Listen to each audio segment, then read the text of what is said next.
Taste the Daily.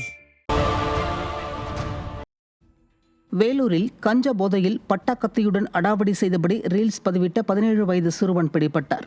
Choolaimedu Thyagaraja சாலையில் பொதுமக்கள் நடமாட்டம் மிகுந்த பகுதியில் கஞ்சா போதையில் பட்டாக்கத்தியுடன் ரீல்ஸ் எடுத்த சிறுவன் அதை சமூக வலைதளங்களில் பொதுமக்களை அச்சுறுத்தும் வகையில் பதிவிட்ட நிலையில் பிடிபட்டார். நிர்வாகத்திறனற்ற ஸ்டாலின் ஆட்சியில் கட்டுக்கடங்காத கஞ்சா விற்பனையால் இளைஞர்கள் சிறுவர்கள் சீரழிவதாக பொதுமக்கள் குற்றம் சாட்டியுள்ளனர்.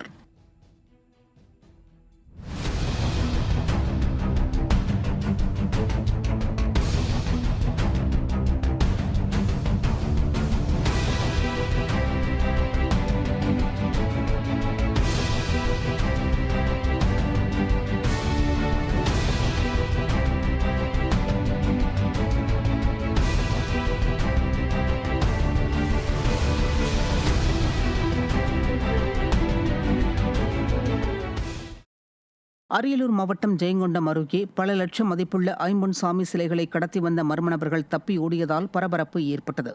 விக்கிரமங்கலம் முத்துவஞ்சேரி கிராமத்தில் மர்ம கும்பல் இருசக்கர வாகனத்தையும் சாக்கு மூட்டையையும் அப்படியே போட்டுவிட்டு தப்பி ஓடியது. இதில் அந்த சாக்கு மூட்டையில் பல லட்சம் மதிப்புள்ள 4 ஐம்பொன் சிலைகள் மற்றும் ஒரு பீடம் இருந்தது தெரியவந்தது. சிலை கடத்தல்கள் அதிகரித்துள்ள நிலையில் சட்டம் ஒழுங்கு சிறப்பாக உள்ளதென்று வெற்றி பெருமை பேச ஸ்டாலின் அரசுக்கு வெட்கமாக இல்லையா என மக்கள் கேள்வி எழுப்பியுள்ளனர்.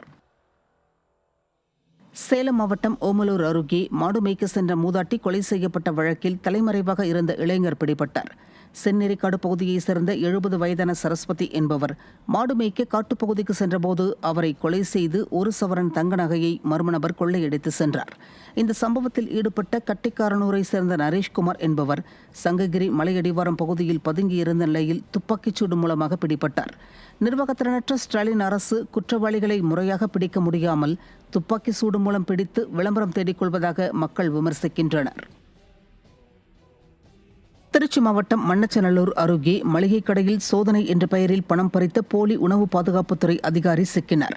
மூவராயன்பாளையத்தில் ஆனந்தன் என்பவரின் மளிகை கடையில் குட்கா உள்ளிட்ட போதைப் பொருட்கள் விற்பனை செய்யப்படுவதை அறிந்த 3 பேர் கொண்ட போலி உணவு பாதுகாப்புத்துறை அதிகாரிகள் 20,000 ரூபாய் அபராதம் விதிப்பதாக கூறி பணத்தை பெற்றுக்கொண்டு தப்பியோடிவிட்டனர். தான் ஏமாற்றப்பட்டதை அறிந்த ஆனந்தன் டாஸ்மாக் கடையில் நின்றிருந்த போலி அதிகாரிகளில் ஒருவரான வெங்கடாச்சலம் என்பவரை பிடித்து காவல் நிலையத்தில் ஒப்படைத்தார். மோசடியில் ஈடுபட்ட மேலும் 2 பேரை பிடிக்க முடியாமல் விடியா திமுக அரசின் ஏவல் துறை திணறி வருகிறது. கோவையில் வழக்கறிஞருக்கு கொலை மிரட்டல் விடுத்த மதபோதகர் ஜான் ஜெபராஜின் ஆதரவாளர் பிடிபட்டார். கடந்த மாதம் ஜான் ஜெபராஜ் குறித்து வழக்கறிஞர் சாண்டி வில்லியம்ஸ் என்பவரின் நண்பர் ஒருவர் சமூக வலைதளங்களில் கருத்துக்களை பதிவிட்டு இருந்தார். இதனால் கோபமடைந்த ஜான் ஜெபராஜின் ஆதரவாளர் ஜோஸ்வா எடிசன் சமூக வலைதளங்களில் சாண்டி வில்லியம்ஸ் மற்றும் அவரது நண்பர் குறித்து அவதூறு பரப்பியதுடன் செல்போன் மூலம் சாண்டி வில்லியம்ஸின் நண்பருக்கு கொலை மிரட்டல் விடுத்துள்ளார்.